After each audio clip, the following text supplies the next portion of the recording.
the final prophet of God, said to be Mohammad of Islam. This is from Wikipedia. The information I'm about to give you on the founder of Islam, Muhammad Mustafa. And then I have several comments to make on all of it. When Muhammad was 40 years old, he was commanded by God through his angel Gabriel to declare his oneness. And of course, God is one began with the Jewish people and the Hebrew Bible.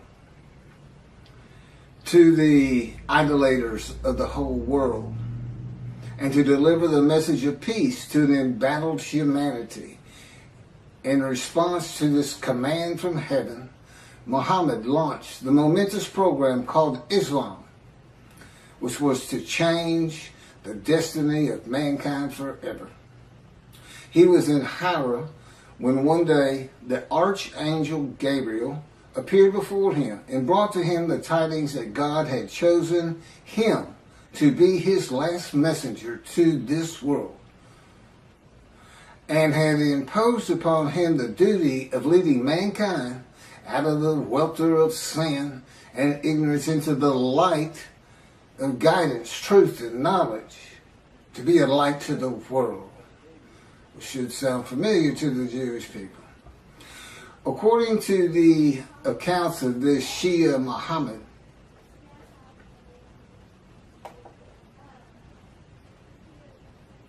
well, I'm working on this.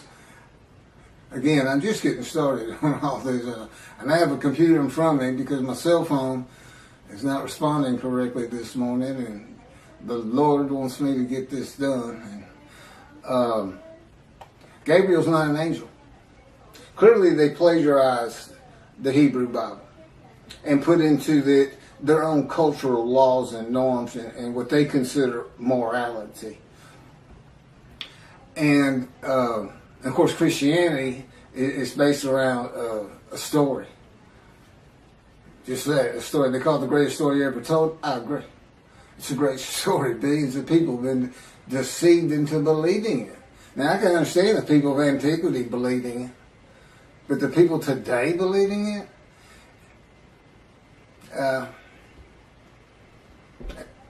I really don't know what to say about that. I don't know how you can believe God made a human sacrifice to you, and by His blood, by His stripes, we are healed. Again, God made me watch Christian channels, and then there's this one fella, I'll sell you the blessings of David. I said, well, God, what are the blessings of David? I'm thinking. And he said, there are no blessings of David. He's making it up. People believe him. They send their names in with money, and he says their name on the air, and that's what they really want. So, but there is no angel Gabriel. He only appears in the book of Daniel. He only appears in the book of Daniel, who is not a prophet, and it is not a book of the prophets. And he doesn't speak with God. That's what a prophet is. And even Jesus calls him a prophet and quotes him as a prophet, and he's not. It's just story. I mean, come on. A bunch of men standing in a kiln that's burning hotter than the sun, it's just not gonna happen. It's not gonna happen. But you read the same things, the leaders of Judaism read the same kind of absolute, that can't happen. But because they like it, and they say our sages believe that, we believe it. Well, your sages lived in another time. Michael Skobac, Jews for Judaism, who also claims Isaiah 53 is the Jewish people as one man, Israel as one man. They had gathered, been crushed by disease, and offered themselves for guilt at some time in history that I'm unfamiliar with. Because he doesn't say it's something that's going to happen.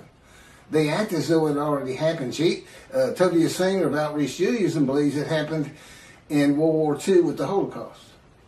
But that was just 6 million. That wasn't all the Jews of the world gathered as one man Israel. They didn't get long life. They didn't see their children. They didn't teach righteousness.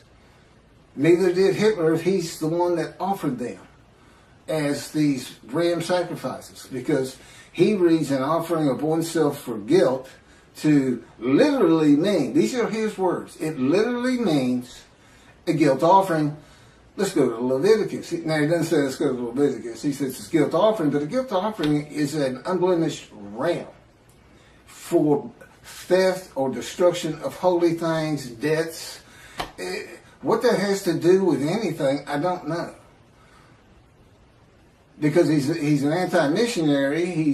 He's pointing this interpretation of 53 away from Isaiah 53.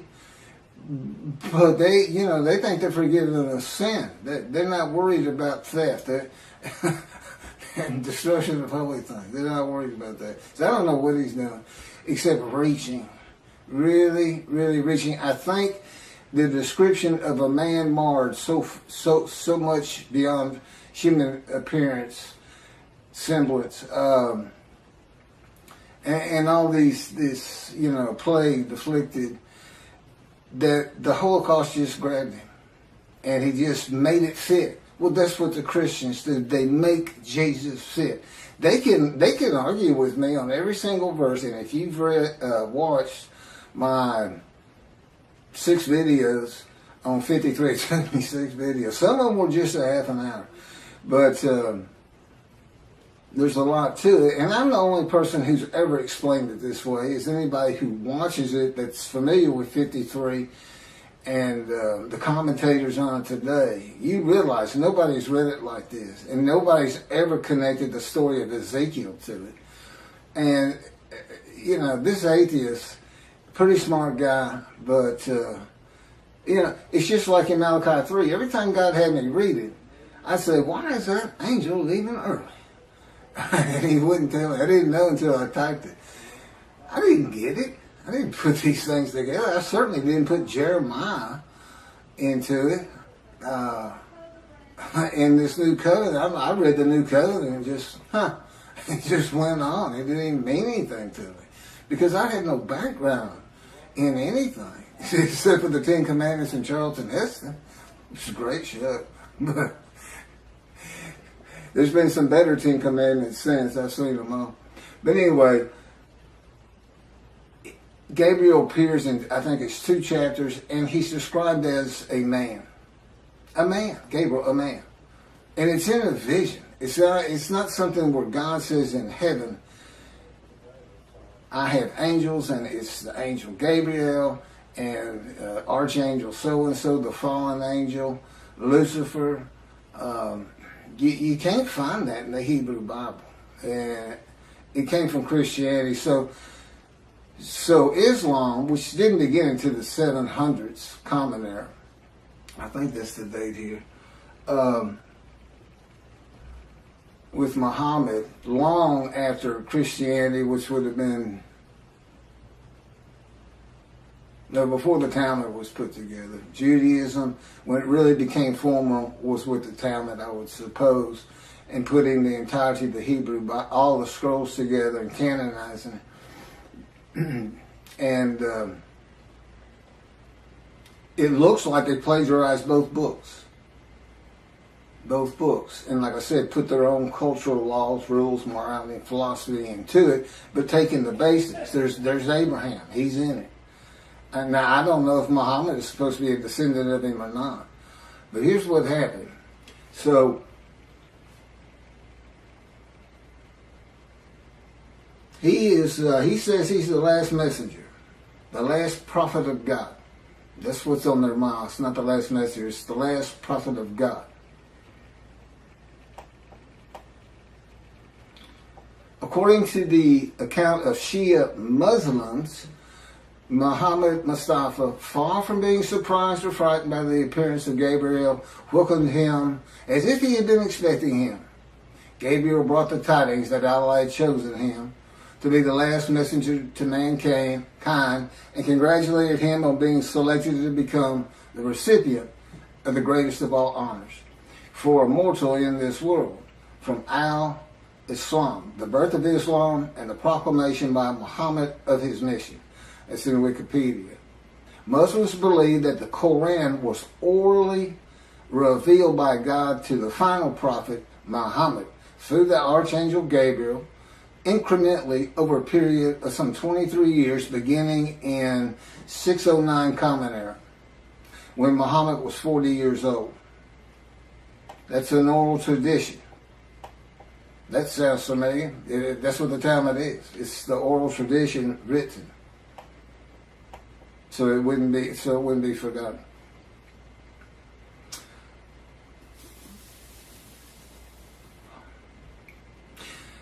The year, and then he died in 632 Common Era. Muslims regard the Quran as Muhammad's most important miracle. He worked miracles like Jesus did. You know, he could bring tidal waves with fish to feed the multitudes. And Jesus fed 5,000 with 2 loaves and 5 fish, or 2 fish and 5 loaves, something like that. Fed 5,000 people. And a proof, his book, the Quran, a proof that he was a prophet, that God spoke to him through Gabriel, the angel. And this Quran was the culmination of a series of divine messages, starting with those revealed in Adam and Eve, and ending with Muhammad.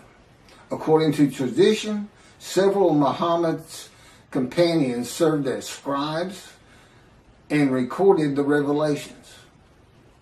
Shortly after his death, the Quran was compiled by the companions who had written down or memorized parts of it. That's from Quran in Wikipedia.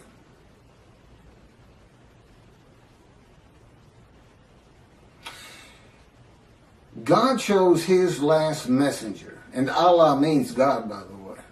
It's just not the God of the Hebrew Bible and the God of the Jews. God chose the last prophet, the last messenger, long before the time of Muhammad, when Malachi wrote Malachi. The messenger is Elijah for a time to come. And the time still had not come. The land did lay desolate, but they had not returned. It did not bloom again until 1948. And even then it was a desolation. It took many years to get it going and renew all the old cities like Jaffa and Haifa and Tel Aviv. And of course rebuild Jerusalem. You know, it's a metropolitan area now. Elijah, which of course is me. Now, how do you think Islam's going to react to me? We already know how the Christians are going to react. Not too favorably. Not too favorably. So this, you know, David is here because I'm David. David is here. I am the Moshiach. I am anointed. Which means the man of Isaiah 53 is anointed. And the anointment is the alighting of God's Spirit on me. That's how I know I'm the man of chapter 11, verses 1 and 2. Because there is no question that the Spirit and God are within me. And that's how I know this whole concept of God is in His Spirit. And I can point to Scripture that says just that. And explains things where it doesn't say it. Now they believe Muhammad to be a prophet because of his book. I've got 2 books God dictated to me with all this information. This is chapter 49 of Isaiah 53 in the day of the Lord. See, it's not just about Isaiah 53. Now the last chapter is the day of the Lord, and I'm going to do that probably on a separate video. I may make this another 2 half-hour recordings. All my camera will take. So, God's righteous servant, me. I am the final prophet, not Muhammad. And as the final prophet, and with the God of the Jews, being the Abraham and Judaism being the Abrahamic religion that is correct. There's 3. I mean, if you really sit back and think about it, who's gonna win that? Who's going to win? There's three. Are the Christians going to win it with their human sacrifice? Are the Muslims going to when clearly it's just a plagiarization? They're going to be a light to the world. Peace and humanity.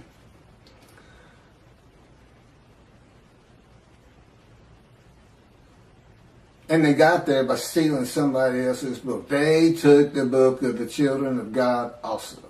The Christians attached it. At least they didn't attach it to the Koran. You know, I mean, that's a plus in their favor, I suppose.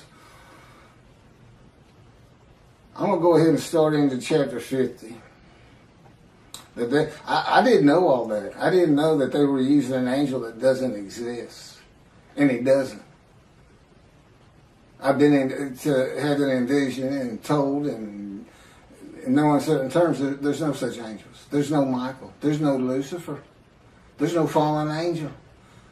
It's just part of a story because that's what the people in antiquity and today too, to an extent, they just like to believe in that. The Christians got so much jumbled up in their minds. So much of their religion conflicts and doesn't make sense. And they've got entire armies of demonic forces that are at war with God and this and that. I promise you. I know his power like the back of my hand. And there's no contending with him. Whatever he thinks is. He just wills it. Gone. You know. He can take this world and turn it into a pea. The size of a pea just by thinking it. He set off the Big Bang. That's how Genesis starts out. He divides light from dark and this and that. Yeah. We're the dark. And the division is the platform of heaven. And we know we're in the dark because he had to put suns in there for us. So it's kind of a blend. You have to look. The universe, his universe, the unseen realm, and then the real. The universe of real, which is like, objects, solid things, stuff you can see, came with the Big Bang. And it's all within his original unseen realm. So we're a universe in a universe. It's not parallel universes, just one inside another. Totally different from each other. Science, totally different. We can never see the unseen realm except what he would place in our minds. I mean, he can place an angel Gabriel in my mind if he wanted to and have me believe it, and I would. But he doesn't. He's very real and matter of fact.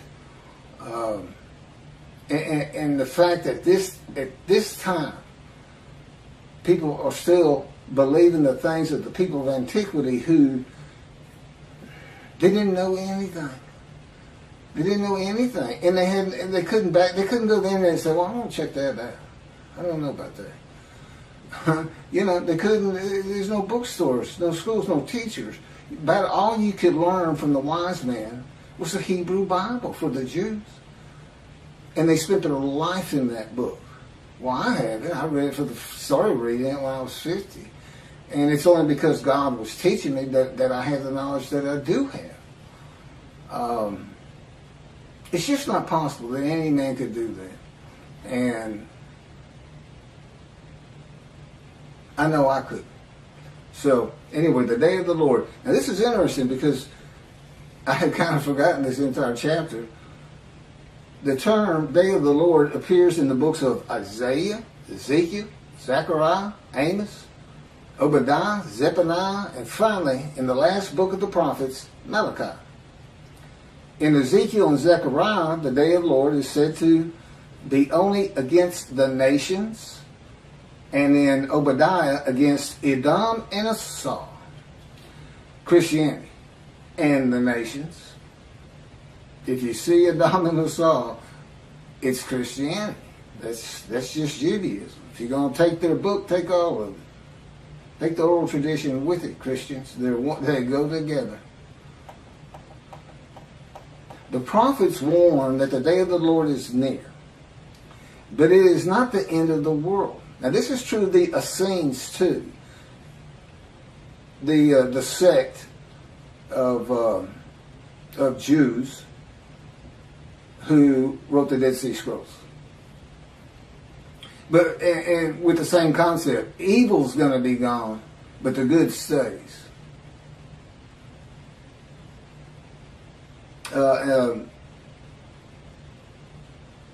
The destiny of the world will be changed. God returns to the earth to dwell among his people in his sanctuary, which he's doing, on his holy Mount Zion in Jerusalem, and the world will know that he sanctifies Israel.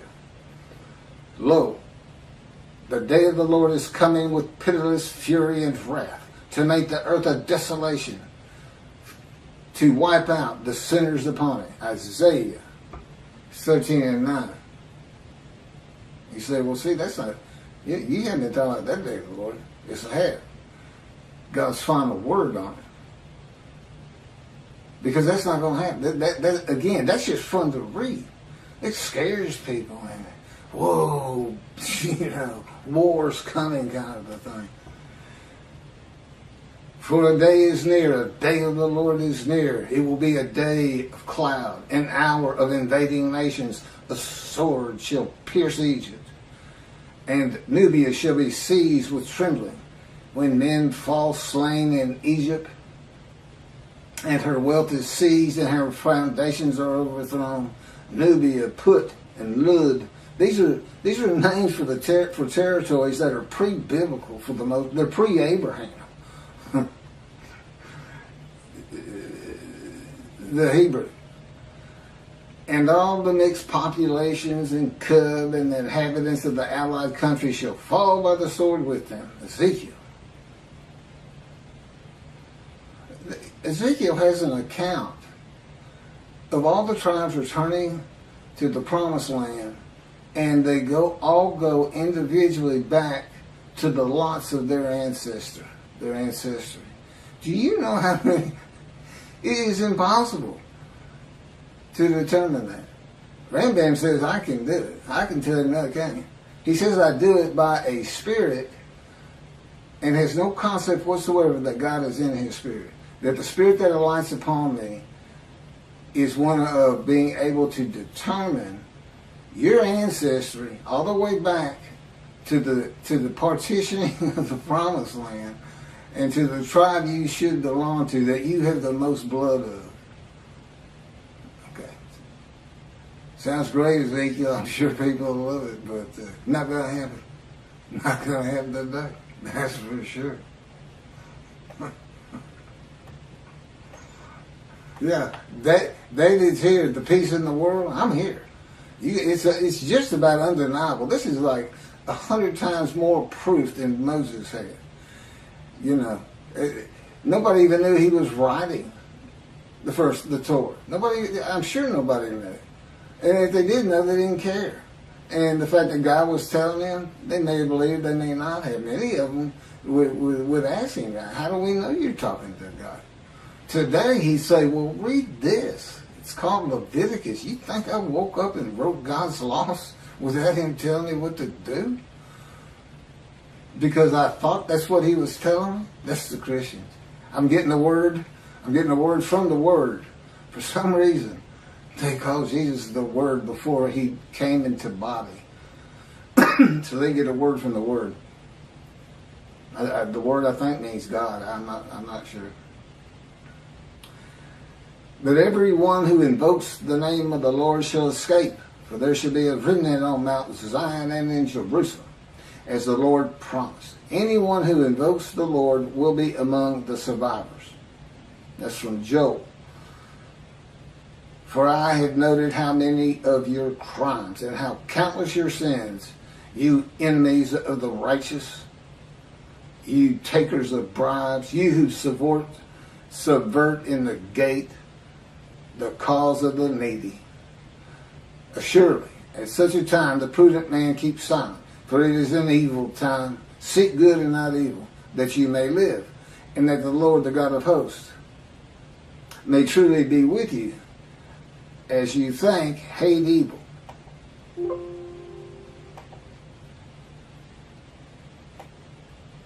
So here's some morality in a great story. Day of the Lord. And love good. And establish justice in the gate. Again, the Essenes had gates. People like to hang out at them, as you can imagine. and tell stories. What else are they going to do? If they had enough food and everything, and have all your friends clapping you on the back. Great story, great story. Look at all those Gentiles gathering around. Tell that Jesus story. Tell the Jesus story. Then look at them. They get all giddy. And they'll throw you some money. Yeah, it could happen. Could be like that. And I got a real long, I'm going to skip this one from Zechariah, but finishing up with Zephaniah on this coming of the end of evil. And I will bring distress upon men, that they should walk like blind men, because they have been sinned against the Lord. And their blood should be poured out as dust, and their flesh as the dung. Oh, come on. Okay, so let me read a little bit of this one. This is from Zechariah. Now, see, this is like watching a zombie movie. This is like watching a heart show. And we are, most people love to see those every so often, especially as when you're young. As for those people that warred against Jerusalem, the Lord will smite them with this plague. Their flesh shall rot away while they stand on their feet. Their eyes shall rot in their sockets, and their tongues shall rot away in their mouths. In that day a great panic from the Lord shall fall upon them, and everyone shall snatch at the hand of another, and everyone raise his hand against everyone else. Judah shall join the fighting in Jerusalem. The same plague shall strike the horses, the mules, the camels, and the asses. The plague shall affect all the animals in those camps. And on and on. Malachi 3 brings a new concept to the day of the Lord. Why is that? Because it's not going to be in antiquity in Jesus' time. It's not going to be in the Middle Ages. It's going to be in the age of the internet, knowledge, science, medicine, common sense. Oh, that's right, reasoning, and enlightenment. But it's still fun to read. That's the thing, he was writing for antiquity, because this is the kind of stuff they not only, they would believe these stories. And today, we don't believe them. We just think, wow, that's fun to read. So God was writing it for different eras. He wrote for antiquity in the Middle Ages, and then we had the Age of Enlightenment kicking off in about 1600, computers in 1960, to today. The age of the internet.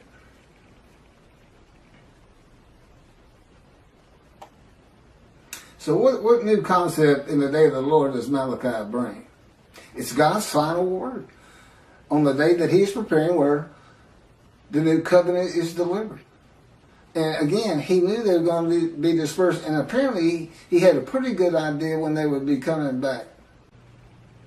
Okay, it's the final word of God, not only on the day of the Lord, but the new covenant. What's he saying? What's really happening? Get away from all these fun stories. He's coming with a covenant of friendship. He says you're going to be safe from now on.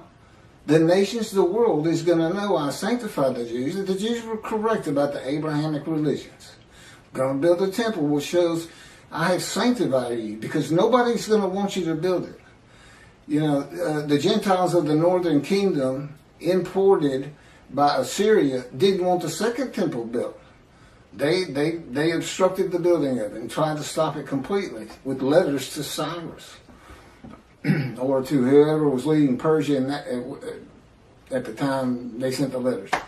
And he says, new covenant, everybody's going to be sin free, holy seed. And since he did the same thing with the exiles, he never says, I'm making you a holy seed to build the temple. He never does say that.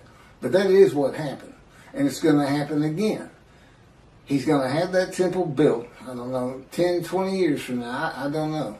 Presumably before I die. But now David, he died before the building of the first temple. Although he had a lot to do with gathering all the materials for it and the wealth that went into it. and Solomon had a home to be honored. There's always a lot of things happening again that are real. As a matter of fact, it took longer to build Solomon's house than the temple. So he must have had a pretty honorable abode, right? That and God talked to him. Now, God doesn't address the nations. As I started out, these different days of the Lord's in the various books, some are just pointed at Christianity, some is the nations. They kind of differ. But Malachi 3 is real clear. It's the Jewish people, the people of the land of Israel, as much as anything. That's the focus. When I come back, the sanctuary to be placed amongst his people in Jerusalem. Although the covenant, the friendship covenant does not say in Jerusalem. I think that's pretty much implied. Although as David purchased the Temple Mount for God after he had failed the test that God put him to, as kind of a making up for it. I watched this land. And I could go back. There's people who have raised millions of dollars for the building of the third temple out there right now. Just on the belief it will happen. God will come. They just don't know how because of the false teachings. Teaching of antiquity. The teachings for people of antiquity. Well, the people today aren't of antiquity. Compared to those people, they are all brilliant geniuses. Every single person who has a computer is a brilliant genius. Knowledgeable. Over these people. So, here's God. Not only is he saying something different than your traditional day of the Lord, he's saying in future times, in the times where man is more enlightened, knowledgeable, we're just going to build a sanctuary and everybody's going to be safe because that's just going to keep people from picking on you as much as they are, and they'll have it in their minds, just don't mess with them. That God could be in there. God might be there after all. Keep the Middle East at bay. And of course, when I die, that's not to say God's not going to continue on as he did with Solomon, with Elijah. That was followed up by Elisha. The Davidic dynasty was supposed to continue the line of David, but I don't believe there's anything his covenant does. Well, my son's a great guy, and God says, would you want me to put him through that? What you've been through? And I thought about it. I said, that'd be good for him. I mean, I really wouldn't wish that pain on anybody. But it changes to so much for the good. And you can't really feel another person's pain. I know that pain. I still live in it. You can't imagine what happened to me just 2 months ago. Oh, I can't. I'm not allowed to tell you, and I wouldn't tell you. But it was brutal. It went from, I had my top 5 things that he's done to me, and it moved up to, it went by everybody to number 1. It made number 1. I hope that's the culmination of those events. So anyway, lasted about 3 months. So back to this. So it doesn't address the nations, but only Israel and its people, which is all Jews of the world. Everybody in the world is forgiven. Doesn't mean you go to heaven. Got to be in right standing. And hopefully this is going to be, there's all the Jews aren't coming back to the promising to Israel. But I think my presence, and particularly if you build the temple, and then consider this. The nation, if you think the Christians are friendly to you today, you're not going to be saying that 2 or 3 years from now. Not when you can put in their face, we told you we were right. Because that's what they're always telling you. You don't know how to read your own Bible. That's Jesus. That 53 is Jesus. And you've got all the arguments that I'm putting before you. By the way, this Isaiah 53 in the day of the Lord, every single one of the 50 chapters is summarized in a paragraph. A few of them 2 paragraphs. as an addendum.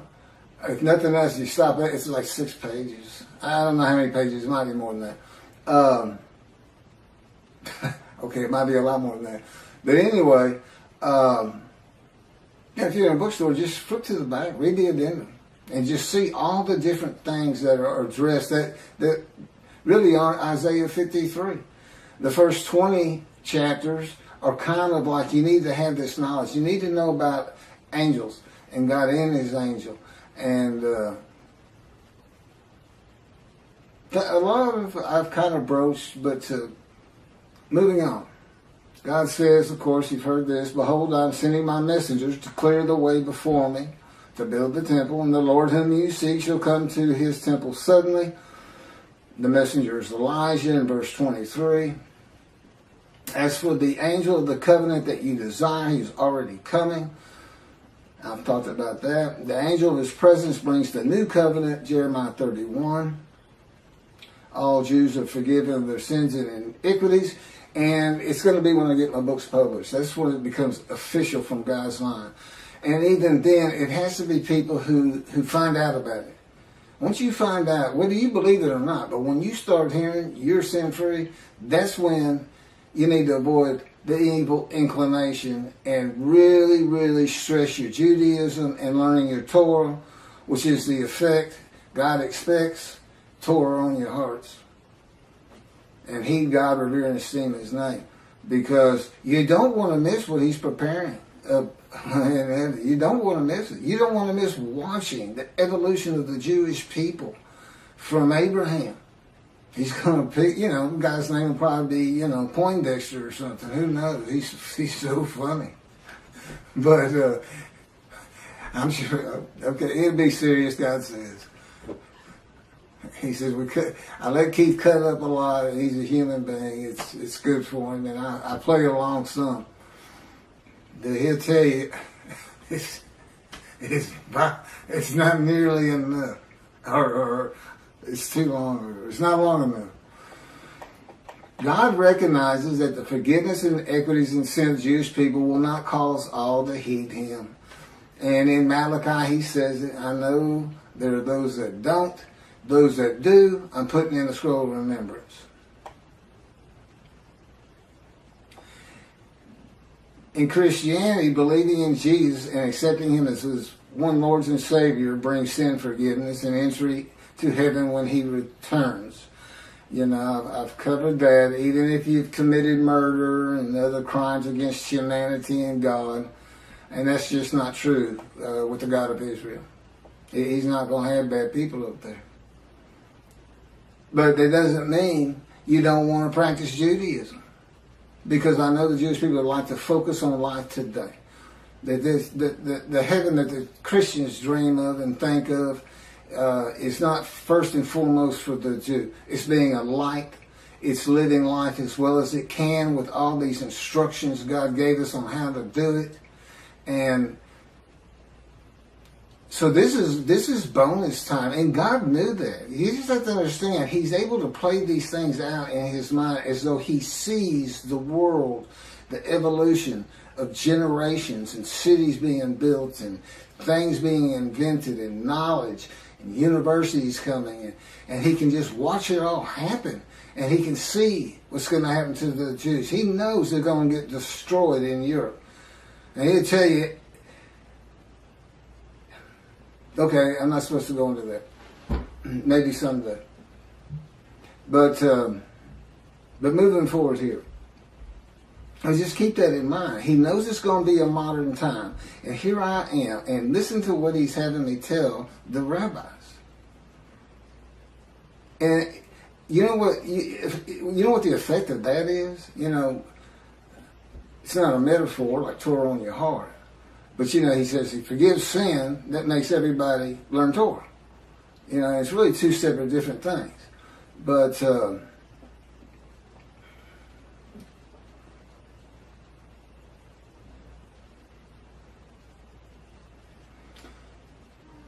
anyway, God knew in modern times of secularism and reliance on science, medicine, and technology that his righteous servant might not be recognized.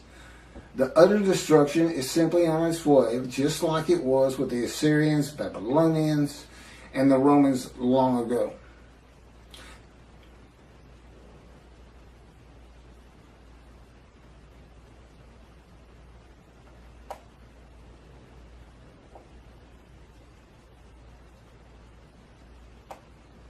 There's no mention in Malachi 3 of the destruction of the nations, as it is in some of the books and chapters and verses that I just read at the beginning of this video, or at least on the day of the Lord.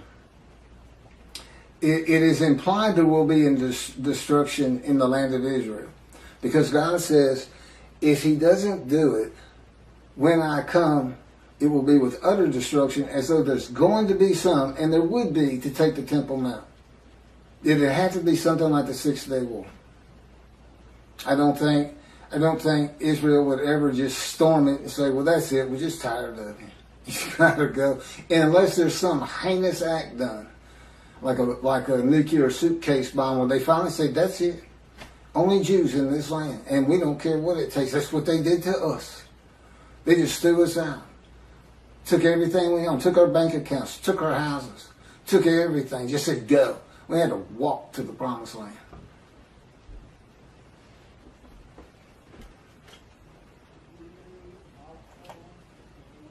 But it's the building of the third temple. Now, I remember now. It's the building of the third temple.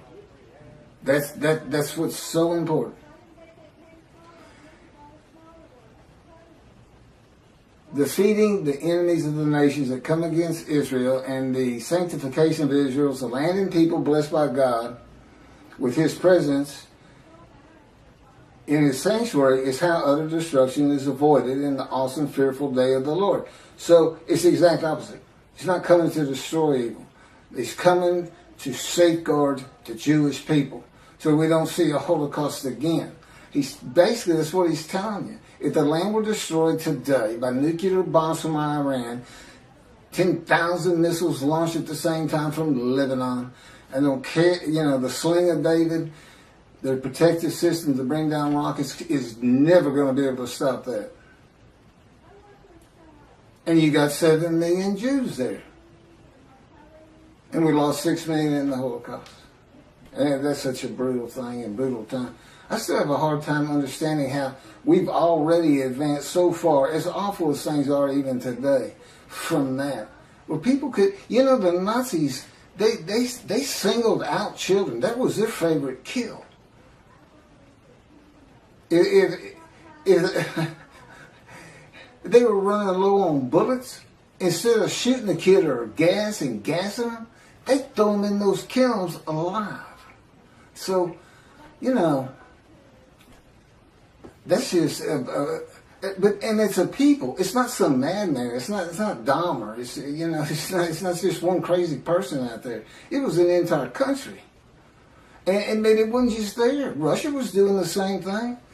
They were hauling them out of their houses, making them dig ditches, and just going down. Family members, father, son, kids, or kids first, then throw them in there. Whole blocks, whole neighborhoods.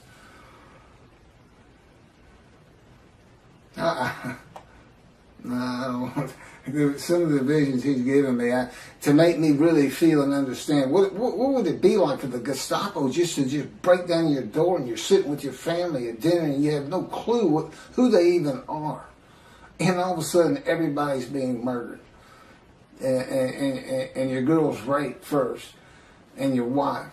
I mean, and he put me into it's, we can think about it and be horrified. But he can make it so real, it's as though you're there, but it's still different once you come out of the vision. It's a lot different. One, you're not scarred by it. But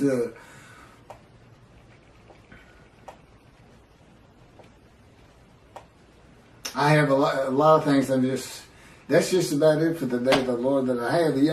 This man in divine beings, host of the Lord's host, it's one God. It's the oneness of God. Of Israel, one angel, and it's the angel of His presence, who doesn't have an angelic body. and he's in and one man, the Moshiach, the anointed one. And the anointment is the spirit of lighting and entering you. That's the anointment. There's no oil as in our world of the, I call it the real, and God's world, the unseen realm, which is a universe inside a universe, and he's responsible for this one. You know, he made a division of the heavenly bright white light you can't even see in it. That he kind of shows me in visions when we're dealing with David in the temple. It's not the same temple that's on the ground here. It's different, but still the temple, still got the walls. There's a lot of similarities, but in one vast room, it's that bright white light, and in the other is the king's throne and water coming out, flowing down the steps out front, and so here he is in a future time. See, a time is coming in the future, in the year. He didn't say in the year 2020 or anything like that. But again, he knew exactly what was going to be like. He knew to come to me in 1957 or select me when the first satellite was launched into the air by Russia, Sputnik. And he said that's when he touched my arm and disfigured me. He really won't. You know, you say, well, how can you not trust him or not believe him or this or that? Because I'm in the fire of refinement. Lying to me is just part of it. And he finds it so humorous to make me think I'm coming out of this thing. And I thought it 11 years ago. I thought we were done with all the pain and shenanigans and adventures with Christianity. So Christianity knows you're here. I said, they know who's here. You're the man Jesus claimed to be. Isn't that funny? Jesus says in the New Testament to his people, to his 12 at least, do not listen to those who come in my name. Which is kind of funny because if he comes, he said, I'm Jesus, then I'm supposed to listen to him. But the fact is, he came in my name. He came as a teacher of righteousness. He came as the man of Isaiah 53. He came in my name, and that's given me all kinds of trouble to get this thing going, to do what I have to do for God, to keep utter destruction from Israel, and to save the Jewish people. I've got these Christians who believe in human sacrifice. I got these rabbis who believe a man of 100 years is suddenly going to be thought a child, and every single human being, every Chinese, every Korean, every Eskimo, every one of them suddenly are going to go, the Jews have been right all along. We need to exalt them. Let's take our stuff and give it to them and till their land for them. And look, there's no pain anymore. It's like I died. The Messianic era is heaven on earth. That's what antiquity believed in, and the resurrection. So I got to deal with that. Aren't they supposed to be protectors of the Jewish people? Follow God's laws, have better lives, morality. Look at, you don't just go hurt people. You don't keep people from doing what they need to get done with lies and false teachings. Oh, I'm sorry, I fell into the rabbis again. I call it a lie when you say the Jewish people gathered as one were stricken and plagued with disease as one, and as one offered themselves for guilt to God, passing a test of devotion, and that they then went out and had long lives, all saw their children, and they made the rest of the world righteous. Well, let's see you do it, Israel. Hey, rabbis, Tobias Singer, Michael Skoback, all you people who preach Israel as the man, the Jewish people, described in Isaiah 53, I want to see you, since you want me to go build a temple as David, you want me to bring peace between the nations and throughout the earth, you want me to end pain in the individual, you want me to teach billions of Chinese how to speak Hebrew, That's what you want me to do? I want to see you make the world righteous. I'm the righteous servant, and I dedicate it, and I pass it to you. How you like that? I'm not going to let you stop me, and guess what? I got somebody behind me that you don't want to contest or contend with.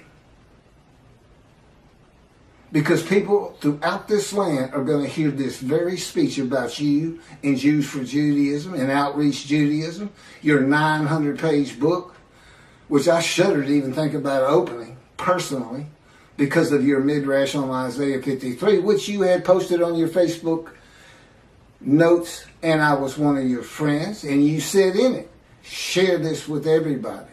You gave me the right to use it as long as I don't slander you, perjure you, and guess what? God had me type in Isaiah 53 in the day of the Lord, which will become a bestseller someday. A big part of your midrash on the human sacrifice of the blemished rams by Hitler, which shows that Isaiah 53 describes the Jewish people, 6 million of them. Well, that's all I have on the day of the Lord, and doing my job of bringing the wrath and bringing the reckoning. I'm the righteous servant, I'm David, I'm Elijah, I'm the prophet like Moses. And soon to be published, a new song God had me write. And I am an eternal priest of the order of Melchizedek and King David, and a rightful king. That would be leader. It's the same song David used. It's scripture. When David wrote it, God told him, David, write this down, a Psalm of David. My Lord said to his Lord. And there we go again with Christians. They say that if it's the Lord and he's talking to the Lord, that's God of the Trinity talking to Jesus. What's the problem? One of them's capitalized and one's not. What was the other big reason?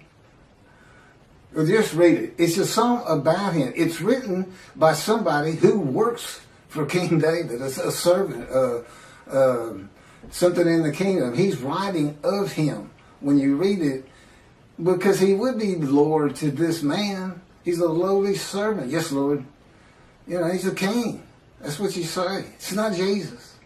It's not meant to be Jesus. It's not a, what do they call it? Epiphany of Jesus? I don't know what it is. God wrote stories that have meaning that's just not right there until you know the story of Jesus. I got to end with this, since I apparently still got a little camera time. So, nothing is ever written about Jesus. Okay, nothing in Dead Sea Scrolls, nothing by them. No commotion at the gate, Essening gate with Jesus saying that, you know, you can't say you're the righteous servant because our founder is the righteous servant. And no altercations noted in the New Testament. And there would have been, God tells me, a pretty contentious group out there. Not a lot of law abiders. But I said, I know, I had to deal with them. I think I was tough on them. Should have tried to deal with them. So, until 70. What happened in 70? The first big Jewish revolt. 500,000 Jews defeated. Battle after battle. People don't think the Jews fight. They fought for every inch of Jerusalem they could get. And then there was another revolt. And then another revolt. And they finally, it's like being in God's fire refinement. They were in the Roman fire refinement. They said, okay, that's it. Let's get out of here. Thanks for the land, God. We got to go. You made everybody mad at us. We're saying we're the chosen. Whoa. So, that's when the first book, so you can see these two rabbis, trudging along through Syria and heading towards Europe. And what are we going to do for money? What are we going to do? I got kids, everything. I can't go to synagogue and make money. That's how I make my living, is teaching the Hebrew Bible.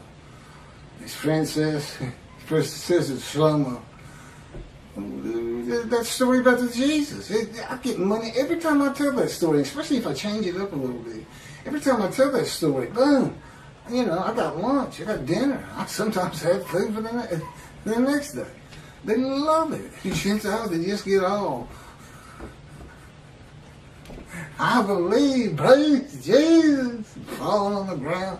Holy rollers. That's where the first holy rollers came from. If you don't know what that is, look it up. He says, you got it. They love this stuff. And Slow-Mo looked at him and said, oh, you got to be kidding me. You can't put that story in the Hebrew Bible.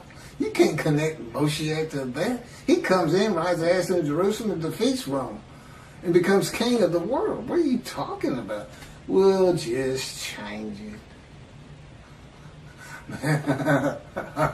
Maybe it was the writers who were deceitful. That it would only be because there was no Jesus. Nothing written about him. Are you kidding me? Man's walking on water, feeding everybody. The blind see, the crippled walk, dead or risen. You think he'd have probably taken the Roman leader's position from him. That's what he would have done, and just made them leave. He'd used his head instead of trying to fight them hand-to-hand combat. I guarantee you, the revolts would have had more success, although ultimately beaten down just by numbers, if God in me had been there with this unit, this human body, or any other human body. Just because he knows everything. He said, it'd be more like the Americans fighting the British, hiding in trees and bushes and stuff. So anyway, thank you. Tell anybody who's interested in Isaiah 53 that there's a new take on it. There's new explanations. And tell them it's the leper scholar. That's from the Talmud, Babylonian Talmud. There's actually, it's quoted something, Sanhedrin 9b. I'm not sure if that's in the Talmud or it just gets spoken of in the Talmud. I know the Sanhedrin, I know what they are. But I don't recall seeing anything that in the Talmud, Sanhedrin is like a special book or something, or some extra, or a section. I don't recall ever seeing that. And again, this is where, God, I'm still a human. I'm still Keith. And the way he does that is I still can't find my car keys. If I had a car. And, I'm the same old forgetful person. He keeps me forgetful. But I'm still a lot better than I was. Anyway. It was easier using my computer, but I don't know what it looks like on the video with me looking down so much. And so much today I was reading and not being able to, like Isaiah 53, it's on the tip of my tongue anytime.